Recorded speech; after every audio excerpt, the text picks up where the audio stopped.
하나님으로부터 보냄을 받아서 이 땅에 오셨다가 다시 하늘로 올라가셨습니다.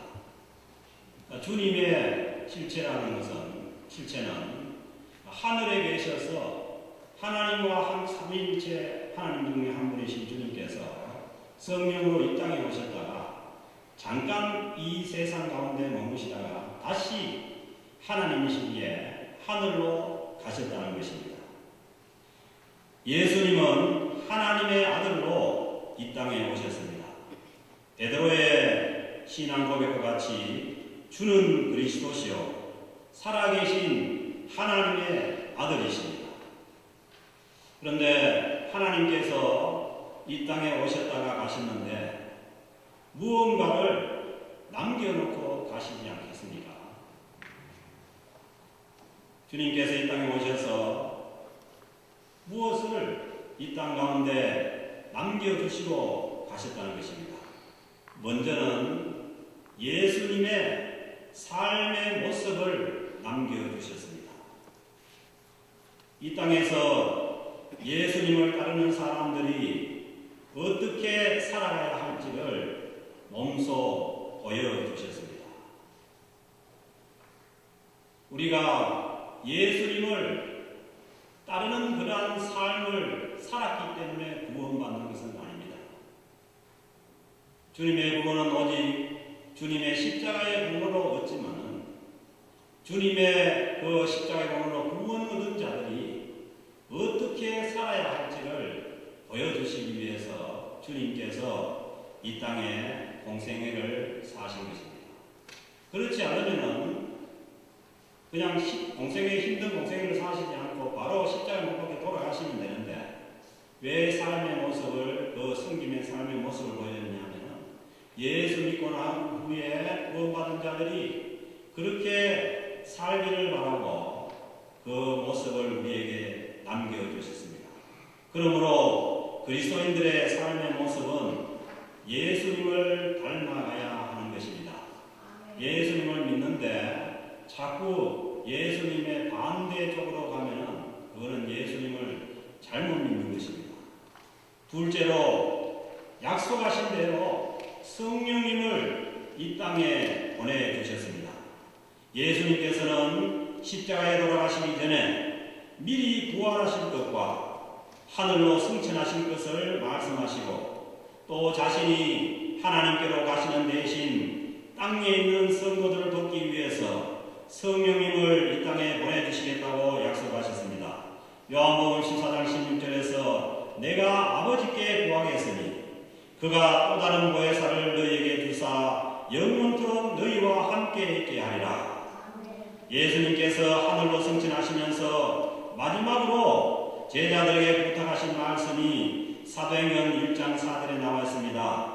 사도와 함께 모이사 그들에게 분부하여 이르시되 예루살렘을 떠나지 말고 내게 들은 바 아버지께서 약속하신 것을 기다리라.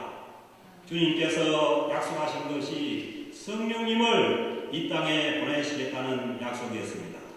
그리고 예루살렘을 떠나지 말고 예루살렘에서 그 하나님께서 약속하신 것을 기다리라고 말씀하셨습니다. 그 말씀대로 120여 명의 제자들이 예루살렘에 있는 마가의 다락방에 모여 기도에 힘쓰며 약속하신 성령을 기다리고 있었습니다. 예수님께서 부활하신 후에 50일 후 하늘로 승천하신 10일 후에 예수님께서 십자가에 죽으셨다가 부활하시고 난 다음에 50일 이후에 그리고 40일 동안 이 땅에 계시다가 하늘로 승천하시고 난 다음에 10일 이후에 그러니까 며칠 기다린 겁니까? 열흘을 그 예루살렘 성도들이 기다렸습니다. 그때에 예수님께서 약속하신 성령님이 예루살렘 성에 임했습니다. 이날이 예수님께서 십자가에 죽으신 후 50일이 지난 오순절 날이었습니다. 이 오순절은 이미 구약시대 때부터 있던 그 이스라엘의 절기입니다. 그러니까 6월절이 지나고 오순, 순이라는 것은 열흘 얘기합니다. 열흘이 5번 지나갔다. 그래서 오순절인데 그날에 하늘로부터 급하고 강한 바람에서 성령께서 불의 해같이 예루살렘 성에 임했다는 것입니다. 바로 오늘이 이 부활절이 지난 7번째 주일, 성령이 이 땅에 오심을 기념하는 성령 강림 주일입니다. 성령께서 이 땅에 오신 결과로 이 땅에 탄생한 것이 뭐냐 하면 교회입니다. 교회는 예수님을 주님으로 고백하는 사람들이 모인 성령 공동체입니다. 고린도전서 12장 3절 말씀에서 성령으로 아니하고는 누구든지 예수를 주시라 할 수 없느니라. 그러므로 교회는 성령님께서 마음에 오신 사람들이 예수님을 주님으로 고백하고 그 사람들이 모인 곳이 교회입니다. 교회는 한인이나 다른 단체와 다른 것은 성령님께서 우리 심령 가운데 계시고 그 심령 가운데 성령 계신 사람들이 모인 공동체라는 것입니다. 하나님께서 성령님의 지배를 받는 사람들을 한 공동체로 모으시고 그 공동체를 통해서 역사하십니다. 그러므로 하나님 나라의 기본 단위가 예수님을 믿는 성도들이고 그들이 모인 교회입니다. 교회는 바로 이 땅에 존재하는 하나님 나라의 모습입니다. 비록 부족할지라도, 왜냐하면 우리가 다 부족한 사람들이 모였기 때문에 부족한 게 많습니다. 그러나 교회는 성령님이 계시기 때문에 교회는 성령 공동체이고 하나님 나라의 공동체인 줄로 믿습니다. 그러므로 예수님을 전파하여 성도가 되게 하고 교회를 세워나가는 것이 구체적인 하나님 나라의 확장입니다. 그래서 우리가 하나님 나라 확장을 여러 가지로 설명할 수 있지만 눈에 보이지 않는 교회도 있고 다 익명의 크리스천들도 있고 하지만 그러나 가장 구체적인 그런 하나님의 나라의 확장의 방법은 교회를 세우고 성도들, 사람들을 주님을 만나게 해서 성도로 세워나가는 일입니다. 이 일을 하게 하시고 하나님의 나라를 확장해 나가시는 분은 바로 성령님이십니다. 성령님께서 이 하나님 나라 확장해 나가는 데 있어서 주체자입니다. 주권자입니다. 이 땅에 성도가 생겨나고 교회가 세워지는 것은 성령님의 역사입니다. 눈에 보이지 않는다고 해서 교회의 어떤 모습이나 그걸 함부로 그렇게 하면 안 돼요. 교회가 생겨나고 성도가 생겨나는 것은 성령님의 역사이기 때문입니다. 이 땅에 교회가 세워지는 것은 성령님의 역사이고 오순절 예루살렘에 성령께서 임하시자 예수님을 주님으로 고백하는 자들이 생겨나고 예루살렘 성에 교회가 세워졌습니다. 그리고 예루살렘 교회에 그 성령 충만한 예루살렘 교회에 제일 먼저 일어난 일이 스데반 집사가 순교하고 야고보 사도가 목이 잘려 순교하는 그 핍박이 일어났습니다. 우리가 착각하기는 성령 충만하고 성령께서 계시면은 아무런 그런 어려운 일이 없을 줄 생각하는데 그렇지 않습니다. 성령님께서 강하게 역사하실수록 순교자가 있고 강하게 역사하실수록 더 우리가 어려운 일이 있습니다. 그러나 그 어려운 일을 주님께서 주시는 그 성령의 능력으로 뚫고 하나님의 나라를 확장해 나가는 것이 이 땅에 살고 있는 성도들과 교회에 주어진 일입니다. 이렇게 해서 그 핍박이 나니까 해외로 많은 유대인들이 흩어졌습니다. 그래서 해외로 흩어진 유대인들이 해외 유민교회를 세우게 됩니다. 그래서 유대인들이 흩어져서 최초의 유대인 이민교회가 세워지는데 그 교회가 바로 오늘 본문에 나온 안디옥 교회입니다. 지금의 시리아 지역에 세워진 교회입니다. 오늘 주신 말씀에 보면 이 이민교회에 다섯 지도자들이 있었습니다. 13장 1절에 보니까 안디옥 교회에 선지자들과 교사들이 있으니 바나바는 유대인입니다. 예루살렘 교회에서 파송한 유대인입니다. 그리고 니게르라 하는 시몬, 니게르는 이 발음이 니그로입니다. 그래서 이 사람은 흑인이었다는 거예요. 흑인 지도자가 이미 그 교회에 있었고, 시몬과 구레네는 지금의 북아프리카, 그러니까 리비아 지역입니다. 거기에서 온 사람 루기오라는 사람이 있었고, 그리고 신분적으로 굉장히 상위의 신분이었던 분봉왕 헤롯의 젖동생 마나임이라는 사람이 있었습니다. 그래서 초대교회도 이미 신분적으로 높은 사람이 교회의 지도자가 있었다는 것이죠. 그리고 마지막으로 바울입니다. 바울 이름을 바뀌기 전까지 사울인데, 이 사울은 유대인인데 로마의 시민권을 가진 자입니다. 요즘도 그렇죠. 우리 한국 사람이 이 카나다의 시민권을 가진 자가 있는 것처럼 이미 그때 로마 제도도 그런 제도가 있었다는 거죠. 그래서 사울은 유대인인데 로마의 시민권자입니다. 그래서 이미 이 이민교회에 각계각층 피부 색깔을 막론하고 신분의 고하를 막론하고 많은 그런 사람들이 이 이민교회에 들어와 있었다는 것입니다. 그래서 저는 그렇게 생각합니다. 이민교회가 나아가야 될 방향이 바로 이 방향이라고 생각해요. 이민교회는 한인들만 있는 그런 이민교회가 아니고 외국인도 있어야 되고, 그리고 신분이 높은 사람도 있어야 되고 낮은 사람도 있어야 되고, 또 흑인들도 있어야 돼요. 그래서 많은 그런 민족들이 어울려서 함께 나아가는 공동체가 바로 이 이민교회의 공동체라는 것입니다. 그래서 이 이민교회는 이미 선교입니다. 여러분들이 어디 선교 멀리 못 간다고 해서 자꾸 동기가 그럴 일이 아니에요. 우리 주변이 바로 선교되고, 내가 하는 일터가 선교되고, 우리 비즈니스에 찾아오는 사람들이 다 선교의 대상입니다. 그래서 이미 우리는 선교지에 나와 있습니다. 그래서 우리가 주변에 있는 그 씩씩한 내에서는 원주민 선교도 감당하는 것이죠. 그래서 선교가 멀리 가서 이루어지는 선교도 있지만 이미 우리는 선교지 안에 나와 있다는 것입니다. 그런데 이들 중에서 바나바와 사울을 따로 세워서 선교사로 보내게 됩니다. 이 선교사를 보내는 일을 주관하신 분은 오늘 주신 말씀에 나온 것처럼 성령님입니다. 2절 말씀 보니까 주를 섬겨 금식할 때에 성령이 이르시되 내가 불러 시키는 이 일을 위하여 바나바와 사울을 따로 세우라 하시니, 바나바와 사울을 선교자로 세운 것은 누가 세운 겁니까? 성령님께서 세운 겁니다. 안디옥 교회가 이 성령님께 순종하여서 바나바와 바울을 선교사로 보내게 됩니다.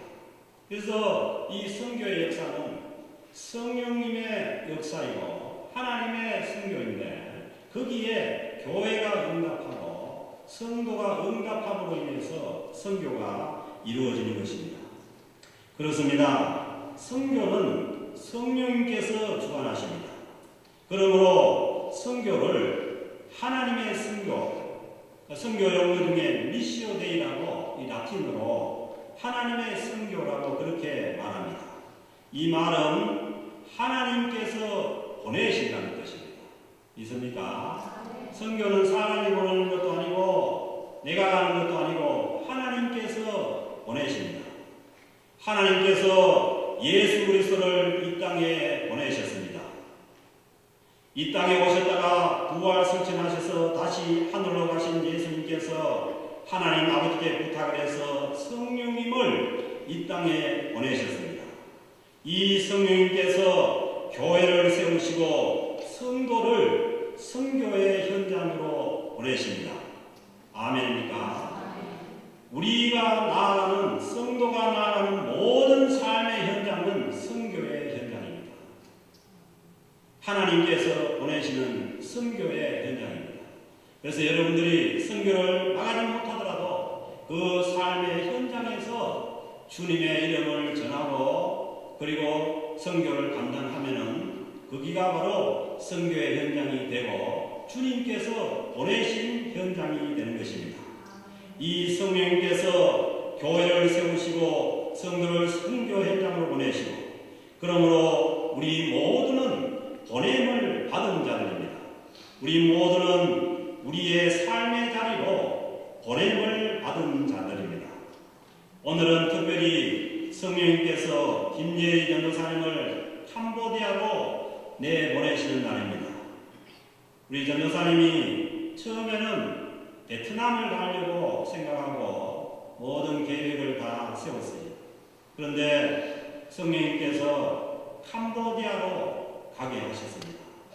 마치 바울이 사도행전 16장에서 아시아로 먼저 선교를 하러 가고 싶었지만 성령님께서 유럽으로 가게 하신 것처럼 그렇게 임지를 옮겼습니다. 근데 저는 생각할 때 우리 교회가 그동안 베트남 선교를 위해서는 기도를 안 했는데 캄보디아 선교를 위해서 기도를 계속 해왔는데 그 기도에 응답일 수도 있다고 생각을 합니다.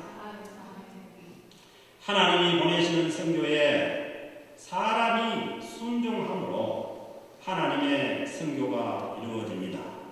선교에 있어서 절대적으로 필요한 것이 교회와 성도들의 순종입니다. 그렇지만 하나님이 보이지 않지만은 선교를 지휘하십니다.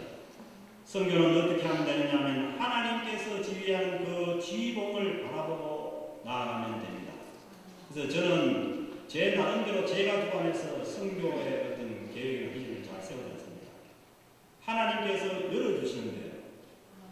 하나님께서 여러분들 중에도 누가 하나님께서 열어주셔서 선교를 가겠다면 우리 교회가 응답을 하고 최대한 지원을 하고 그것이 뭐냐면 하나님께서 열어주시는 선교의 역사인 줄로 믿습니다.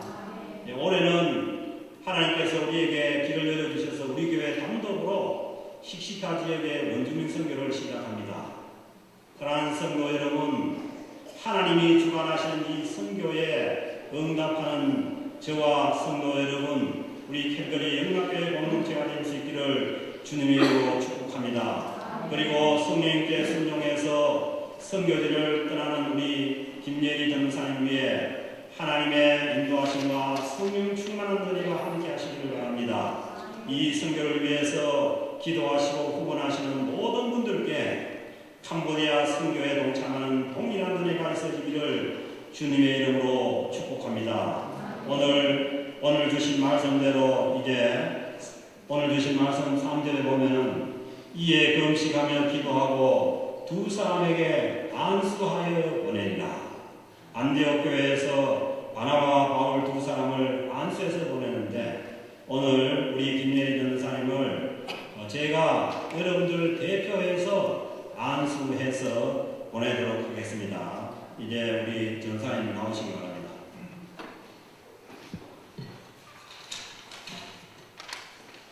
여러분 같이 기도해 주시기 바랍니다.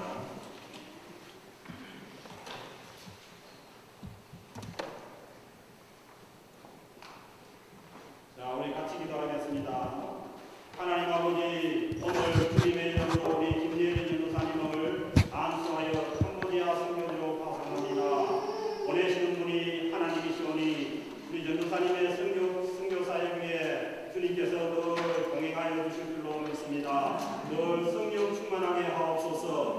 선교지에서 어려울 때마다 용기를 주시고 능력을 다해 주셔서 선교지에서 일어나는 모든 일들을 감당할 수 있도록 능력 충만케 하옵소서. 특별히 건강을 지켜주시옵시고 마음이 외롭지 않게 주님께서 지켜주시옵소서.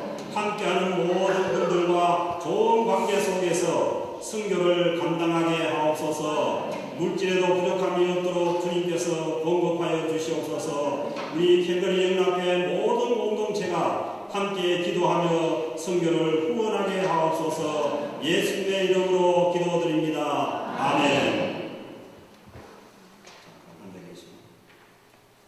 이제 우리 선교를 하시는 우리 김예리 전사님을 제가 잠깐 소개를 드리면요.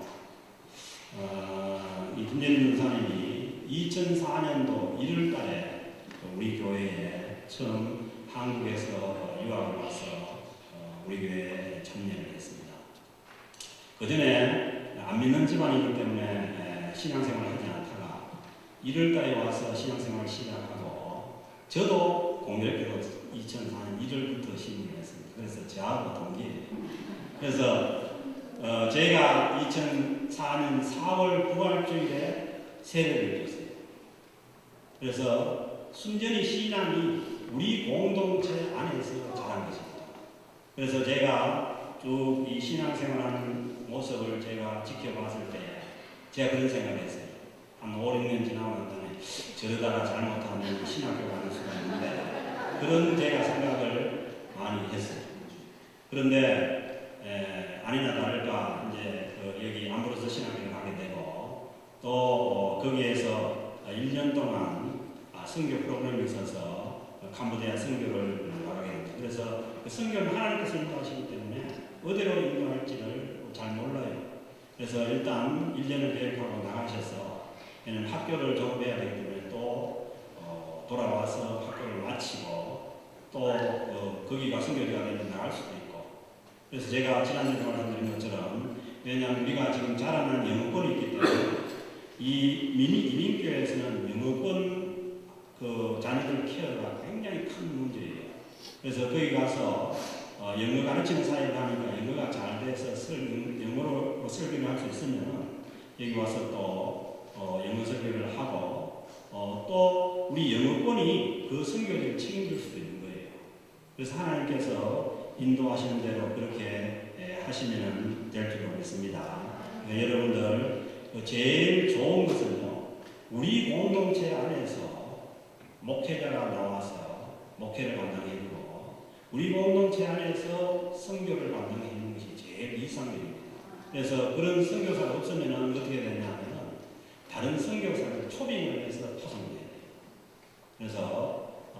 그래서 바람직한 그런 선교의 모습입니다. 그래서 여러분들 기대해 주시고 좋은 사역자로 선교사가 될 수 있도록 많이 후원하시고 기대해 주시기 바랍니다.